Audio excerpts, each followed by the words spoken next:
Hello everyone, let's do the revision of aphorism 1 to 10। अगर आपने पिछले एफोरिज्म्स पढ़े होंगे तो इन एफोरिज्म का रिवीजन करना बहुत आसान है, बिकॉज आप थोड़ा थोड़ा उनके बारे में जान के आप पूरा एफोरिज्म समझ सकते हो। जैसे एफोरिज्म 1 में मिशन ऑफ फिजिशियन दिया गया है। The physicians high and only mission is to restore the sick to health to cure as it is term. अब मैं मान ही नहीं सकती है कि अगर आप BHMS में आए हो और आपको एफोरिज्म 1 याद नहीं है। Aphorism 2 ideal cure. अब आइडियल क्योर अफोरिज्म 2, एक क्योर आइडियल क्योर कब बनता है इसका पूरा एक्सप्लेनेशन अफोरिज्म 2 में दिया गया है। अब इसका ये अफोरिज्म भी आपको याद होना चाहिए क्योंकि ये इम्पॉर्टेंट है। Aphorism 3 knowledge of physician.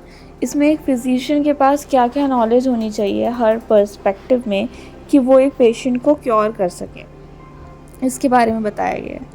Aphorism 4 preserver of health.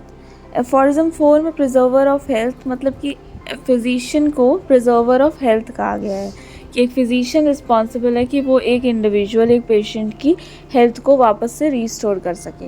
Aphorism 5 exciting and maintaining cause and fundamental cause.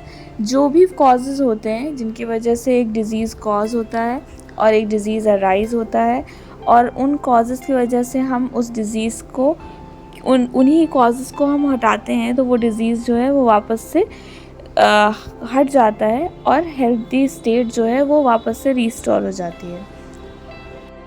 Aphorism 6 unprejudiced observer. एक फिजिशियन को हमेशा अनप्रेजुडाइज होना चाहिए। उसके पास जो नॉलेज है, जो भी चीज़ें, जो पर्सपेक्टिव उसने अपने माइंड में क्रिएट करके रखा है, उसके बेसिस पे बिना पेशेंट की पूरी बात सुने कभी भी पेशेंट को जज नहीं करना चाहिए। जब तक पेशेंट की पूरी टोटालिटी ऑफ सिम्टम्स उसने अच्छे से नोट नहीं कर लिए हैं, फिर उसी के बेसिस पे उसको उस पेशेंट को मेडिसिन प्रिस्क्राइब करनी चाहिए, ना कि अपनी कम नॉलेज के ऊपर बेसिस पे। Aphorism 7 removal of totality of symptoms. अब जब तक हम टोटालिटी ऑफ सिम्टम्स को नोट नहीं करेंगे हमें करेक्ट डिजीज़ का पता नहीं चलेगा, और जब हम टोटालिटी ऑफ सिम्टम्स, वो सारे सिम्टम्स को बॉडी से रिमूव नहीं करेंगे तब तक हमारी बॉडी हेल्दी स्टेट में नहीं आएगी। Aphorism 8 restoration of health. अब एक फिजिशियन का मेन काम यही होता है कि वो हेल्थ को वापस से रिस्टोर कर पाए। Aphorism 9 vital force. Vital force एक एनर्जी है जो कि हर इंडिविजुअल में प्रेजेंट है, और अगर वाइटल फोर्स नहीं है तो एक इंडिविजुअल नहीं है। अगर वाइटल फोर्स एग्जिस्ट कर रही है तो एक इंडिविजुअल एग्जिस्ट कर रहा है। और aphorism 10 material body with vital force. Vital force एक इमटेरियल एनर्जी है। वाइटल फोर्स की डेफिनेशन आपको पता होनी चाहिए जो कि अफोरिज्म 9 में बहुत क्लियरली एक्सप्लेन्ड है। और वाइटल फोर्स जो है वो एक एनर्जी है जो कि हर इंडिविजुअल में प्रेजेंट होती है, और यही एक्सप्लेन किया गया है अफोरिज्म 10 में।